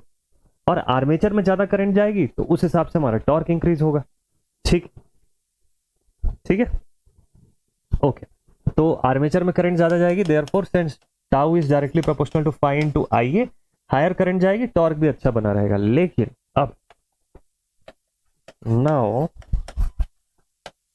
When RD is reduced, अब सोचो आप, आरडी को अगर मैं कम कर दूं तो क्या होगा? तो करंट यहां से अब ज्यादा डिवाइड होके जाएगी आरडी के थ्रू, बाईपास हो जाएगी, आर्मेचर में कम करंट जाएगी। Then armature current reduces and therefore torque reduces. Armature current कम होगी तो टॉर्क कम होने लग जाएगा मशीन का। लेकिन हम लोग क्या चाहते हैं? हम लोग ये चाहते हैं कि टॉर्क तो कांस्टेंट रहे ना। टॉर्क जो होगा it has to be constant. वो कैसे पॉसिबल है? कि जब आर्मेचर करंट कम हो रही है तो फ्लक्स बढ़ जाए, वहां से फ्लक्स इंक्रीज हो जाए, ठीक है। Since we want tau to be constant, मैं सब शॉर्ट में लिख रहा हूं ताकि आप समझ जाओ और लिखने में समय कम जाए। देयरफॉर व्हेन आईए increases, sorry, when IA reduces, then phi SC should increase। और क्या ऐसा हो रहा है? बिल्कुल हो रहा है। ये देख लो, सप्लाई से ज्यादा करंट यहां से आ रही है बट पूरी करंट आर्मेचर में नहीं जा रही है, मेजर करंट यहां से डाइवर्ट हो जा रही है, तो फ्लक्स इंक्रीज हो गया उसी प्रोपोर्शन में, ताकि हमारा टॉर्क जो है वो कांस्टेंट मेंटेन रहे। तो इसी वजह से टॉर्क हमारा यहां पर कांस्टेंट हो जाता है, ठीक है। ओके, तो फ्लक्स इंक्रीज होगा, फ्लक्स में इंक्रीज होगा तो स्पीड में रिडक्शन होना ही होना है। देखो, तो व्हेन, लिख देते हैं, when pi increases, flux increase हो रहा है लेकिन आर्मेचर में करंट कम जा रही है, बाकी डाइवर्ट हो जा रही है, तो क्या होगा? Pi increases, thus N proportional to EB upon pi, ठीक है। पाई इंक्रीज हो रहा है तो एन रिड्यूस होने लग जाएगा। हो गया यहां पर भी स्पीड कंट्रोल, ठीक है। तो ये इंक्रीज हुआ, रिडक्शन में स्पीड। इसको कहां पे यूज करेंगे? Speed below the rated speed, so it is used for controlling below the rated speed.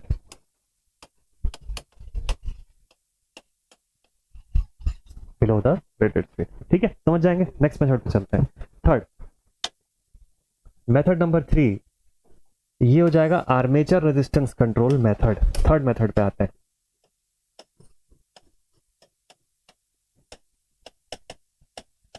Armature resistance control. आप बोलोगे सर पिछली बार में तो आर्मेचर रेजिस्टेंस कंट्रोल कर रहे थे। नहीं, आर्मेचर रेजिस्टेंस को एग्जैक्टली नहीं कंट्रोल कर रहे थे, पैरेलल में रेजिस्टेंस कनेक्ट किए थे हम लोग करंट को डाइवर्ट करने के लिए। इस बार सीरीज में रेजिस्टेंस कनेक्ट करने वाले हैं आर्मेचर के साथ। ये कुछ नया होने वाला है, ये होगा हमारा डाइवर्टर रेजिस्टेंस इस बार। REXT लिख देता हूं मैं इसको, या RSE भी बोल सकते हो आप। वैसे RSC वहां है पहले से, इसलिए REXT लिख रहा हूं मैं इसको, ठीक है। वेरिएबल रखा गया है इसको, तो लिखेंगे हियर REXT, जो दिख रहा है कि वेरिएबल है, is in series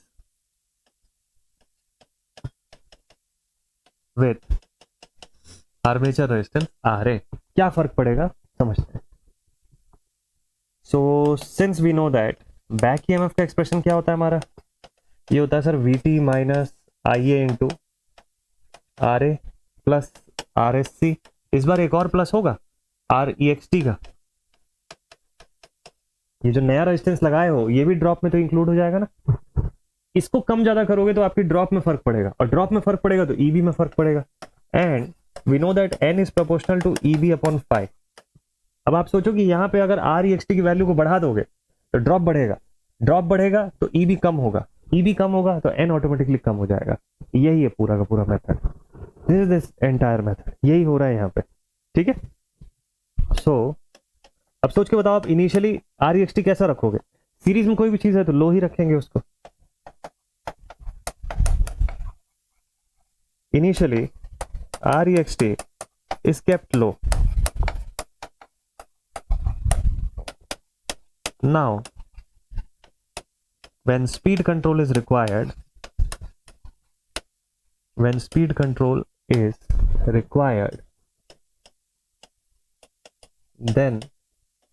REXT is increased. So, EB is reduced and therefore N is reduced. हो गया स्पीड कंट्रोल यहां पर भी।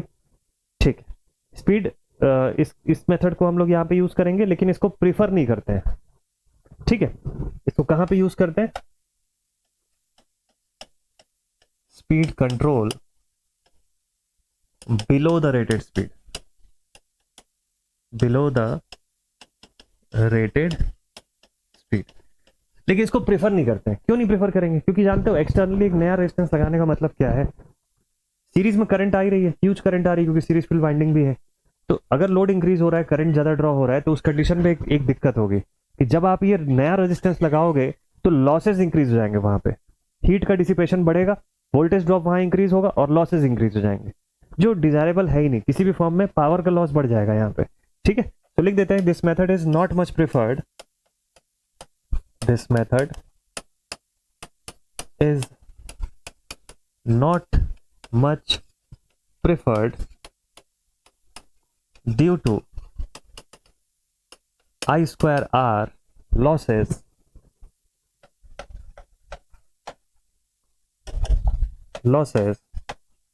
due to REXT। एक नया रेजिस्टेंस लगाने का मतलब है I square R लॉसेस को इंक्रीज कराना।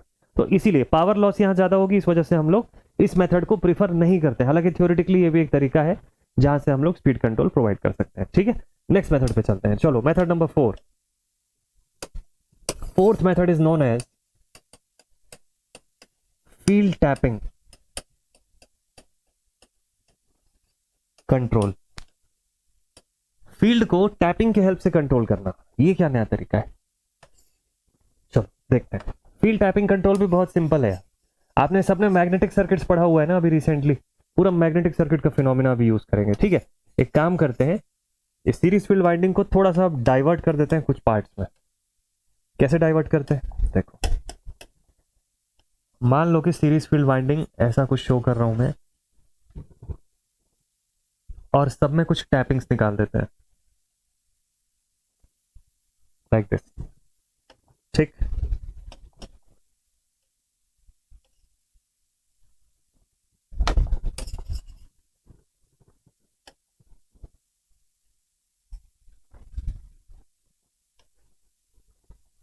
ठीक है, ये एक प्रोसेस रख दिया इसका, बस ठीक है, इतना काफी है।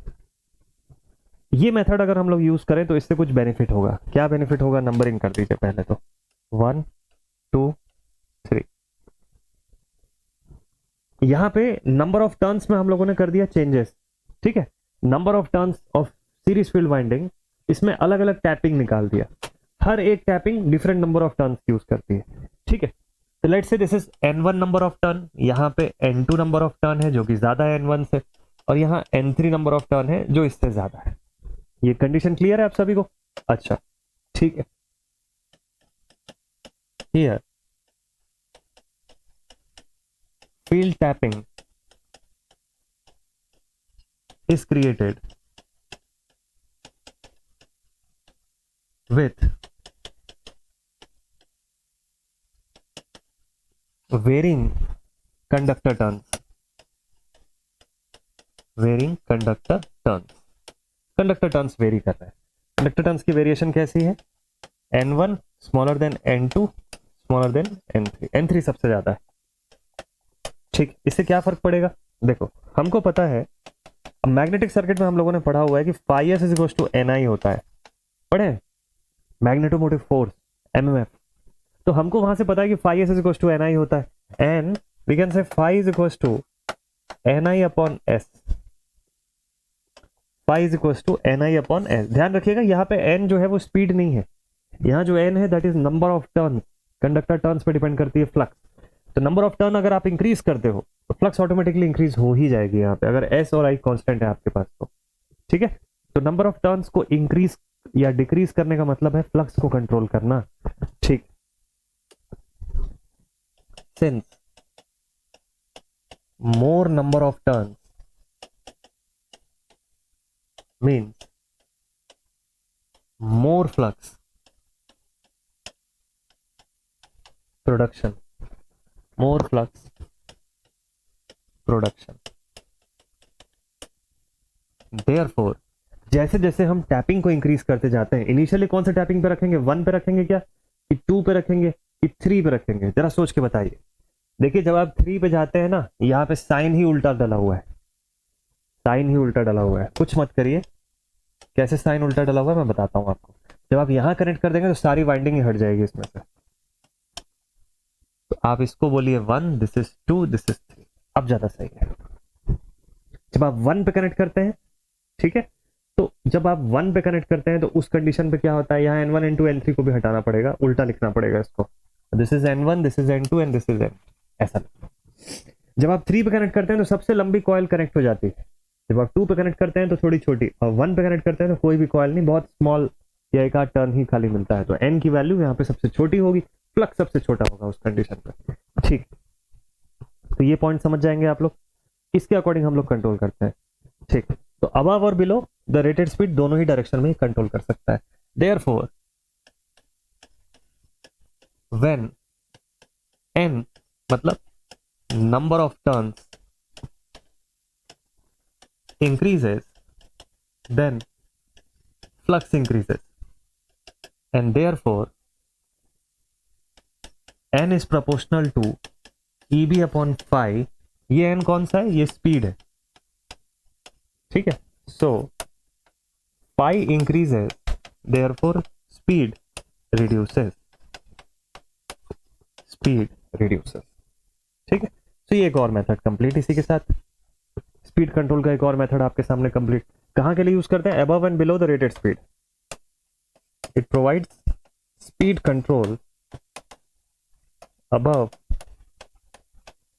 and below the rated speed, the rated speed।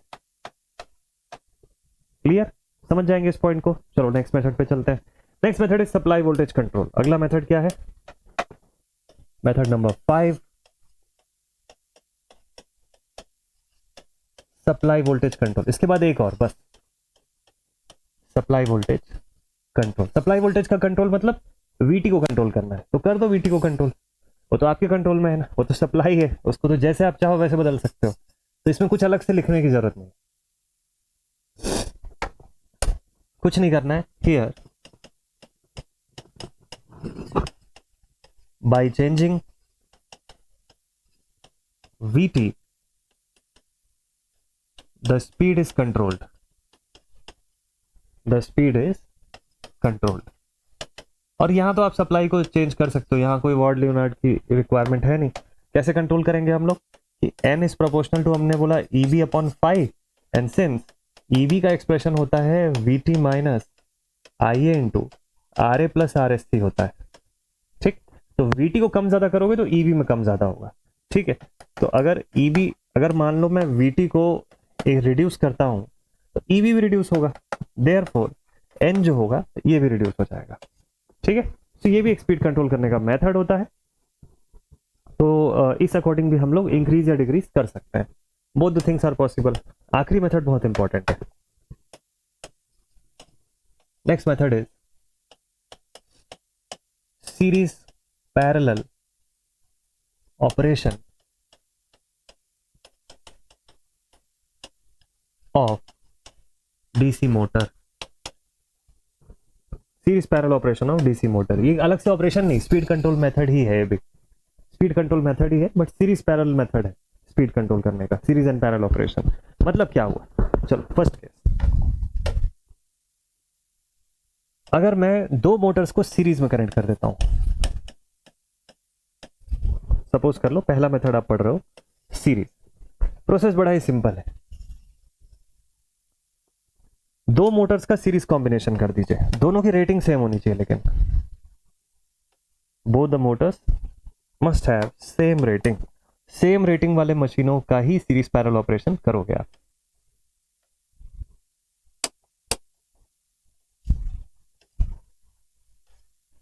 ठीक, तो यहां पर इसका बैक ईएमएफ होगा EB1, इसका बैक ईएमएफ होगा EB2, इसका आर्मेचर रेजिस्टेंस 2, इसका RA1, यहां से इसकी सीरीज फील्ड वाइंडिंग होगी तो RSC1, इसकी सीरीज फील्ड वाइंडिंग होगी तो RSC2।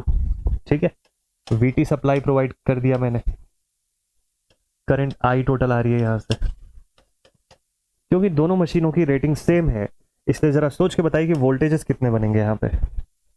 तो इस पॉइंट से अगर आप देखो तो यहां का इस एरिया का पोटेंशियल कितना होगा VT/2, इधर का पोटेंशियल कितना होगा, यहां का भी वोल्टेज होगा VT/2। तो टोटल वोल्टेज VT नहीं मिल रहा है, हम लोग यहां वोल्टेज को रिड्यूस कर दिए, करंट सेम जा रही है लेकिन सब में। ठीक है, लिख देता हूं यहां पे, both the identical motor are connected in series, are connected in series, दोनों आइडेंटिकल मोटर्स को सीरीज में कनेक्ट कर दिया तो वोल्टेज का डिस्ट्रीब्यूशन हाफ के फॉर्म में ही होगा। ठीक, अच्छा और क्या क्या हो रहा है यहाँ पे, देखो आर्मेचर करंट आ रही है यहाँ पे, तो phi is proportional to ISC पहले वाले में, यहां पे भी आप बोलोगे फाई प्रोपोर्शनल टू ISC होगा दूसरे वाले में। ये तो कॉमन कंडीशन है ना दोनों मशीनों के अंदर, बिल्कुल कॉमन है। ठीक है, इससे क्या होगा, since we know that N is proportional to EB/phi, है ना, और EB क्या होता है, EB is VT minus IA into RA plus RSC, यही होता है, this whole thing divided by phi। अब जरा मुझे बताना कि यहाँ पे VT क्या मिलेगा मुझको, यहाँ तो VT/2 मिलेगा ना, कंप्लीट VT थोड़ी ना मिलेगा, यहाँ VT विल बी VT/2। मान लो थोड़ी देर के लिए ड्रॉप को भी हटा देते हैं, ये तो फिक्स्ड है, इग्नोर करो इसको, थोड़ी देर के लिए ड्रॉप को हटा दो। If we assume the drop to be negligible, थोड़ी देर के लिए मानो कि ड्रॉप नेग्लिजिबल है, क्या होगा इससे, then N is proportional to VT/2 into 1/phi, या फिर मैं ये बोल सकता हूं कि N is proportional to half of VT/phi। यही सिचुएशन होगी यहाँ पे, स्पीड जो है इन मशीनों की, क्योंकि VT तो हाफ है ना। ठीक है, सीरीज कॉम्बिनेशन में क्या दिखाई दे रहा है, फाई किसके ऊपर डिपेंड कर रहा है, तो आप बोलोगे कि since phi is proportional to armature current, so अगर मैं सीरीज कॉम्बिनेशन में, so speed of motor in series combination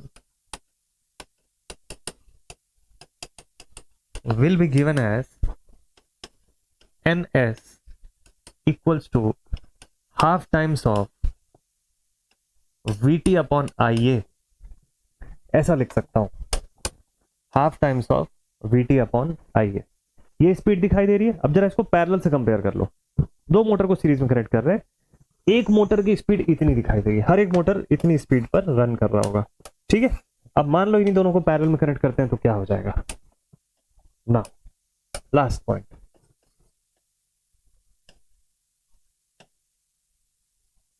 parallel. ठीक, सर्किट डायग्राम बनाइए इसका। तो हम लोग एक काम करते हैं, यहां से एक सर्किट डायग्राम ड्रॉ करते हैं, और सीरीज मोटर है ना, दो सीरीज मोटर को पैरेलल में कनेक्ट करना है आपको। शंट नहीं है तो दो शंट फील्ड वाइंडिंग नहीं बनाना है। चलो, एक सीरीज मोटर, इसकी सीरीज फील्ड, दूसरा सीरीज मोटर, दोनों की रेटिंग यहाँ पर भी सेम रहेगी, सीरीज फील्ड और यहाँ पे total supply. So let's say कि पहले वाले की सीरीज फील्ड वाइंडिंग RSC, दूसरे वाले की सीरीज फील्ड वाइंडिंग RSC 2 लिख लो, इसको 1 लिख लो, रेटिंग सेम है इसलिए कोई फर्क नहीं पड़ता, सब कुछ सेम ही रहेगा। और यहाँ पे इनके ब्रशेस शो कर लेते हैं जल्दी से, ठीक है, और वहां से सप्लाई प्रोवाइड करते हैं, ठीक है, लेट इट बी VT। यहां से आ रही है करंट IT। अब इससे होगा क्या, देखो इस बार आर्मेचर करंट हाफ हो गई, क्या हो रही है, क्योंकि रेटिंग सेम है इसलिए यहाँ पे IA करंट नहीं जाएगी, इस बार IA/2 करंट जाएगी, वोल्टेज तो सेम रहेगा,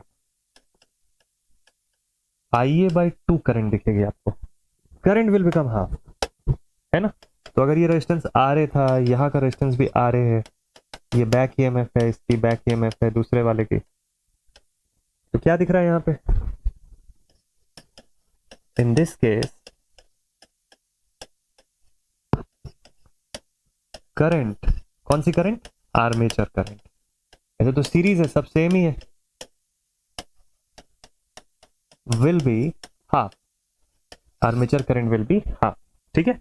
सो therefore N is proportional to, मैं अगर ड्रॉप्स को यहाँ पे भी नेग्लेक्ट कर देता हूं तो VT/phi लिखना चाहिए मुझको,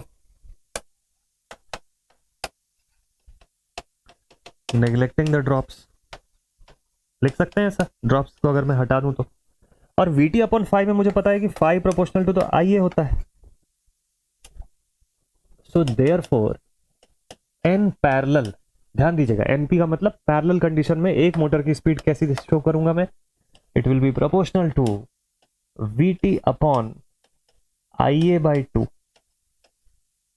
क्योंकि करंट इस बार हमारी एक एक मोटर को हाफ मिल रही है, आर्मेचर पे आधी करंट जा रही है as compare to the previous case, therefore ये 2 ऊपर चला जाएगा and we will get NP proportional to 2 times of VT/IA।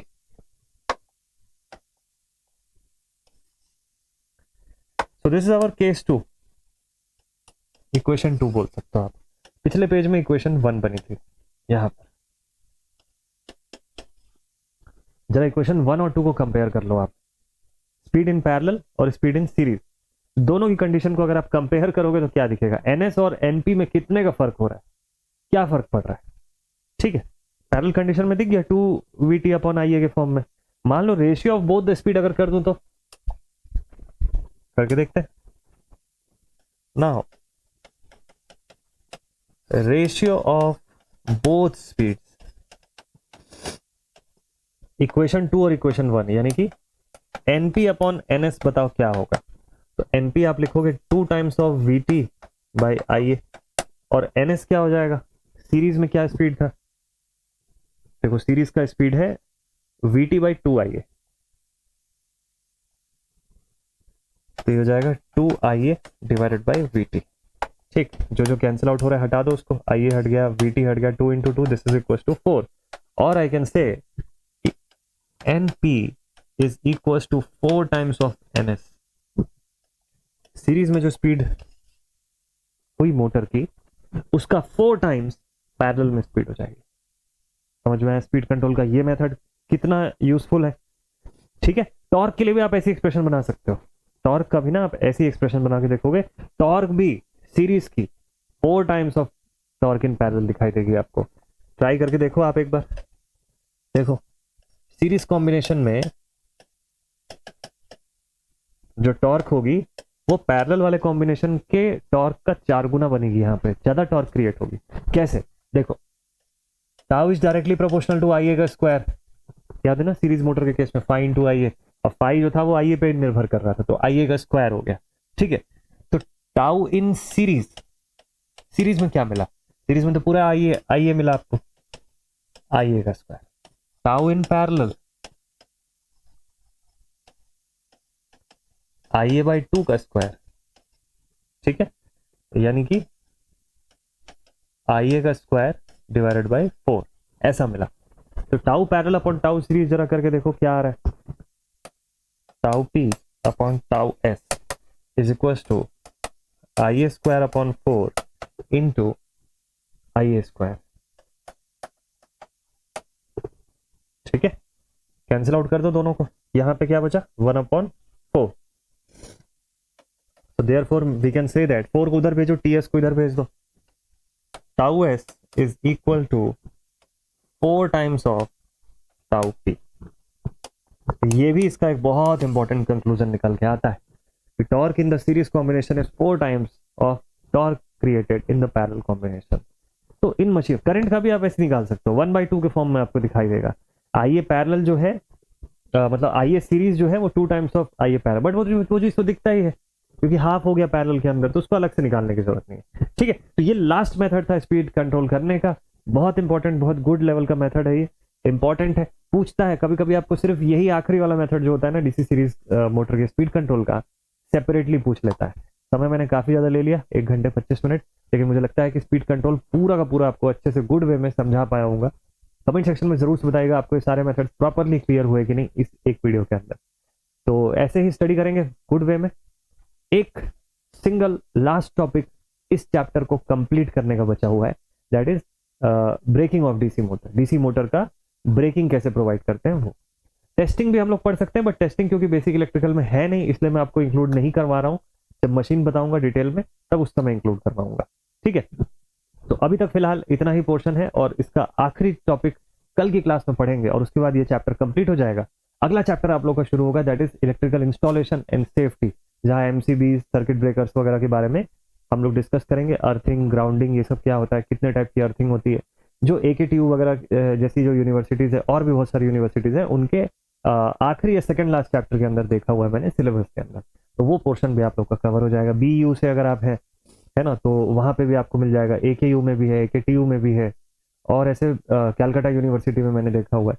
तो बहुत सारी यूनिवर्सिटी का सिलेबस अगर मैं देखूं तो उसमें इलेक्ट्रिकल इंस्टॉलेशन एंड सेफ्टी का पोर्शन प्रोमिनेंटली दिया हुआ है 5th या 6th यूनिट के आसपास, उसको कवर करेंगे। छोटा यूनिट है, जल्दी कवर होगा, एंड देन उसके बाद इंडक्शन मोटर। तो ठीक है, सेशन को यहीं पे एंड करते हैं, मिलते हैं आप सभी से नेक्स्ट वीडियो में। Take care all my dear students and keep watching all of this lecture. Thank you so much for watching. जय हिंद।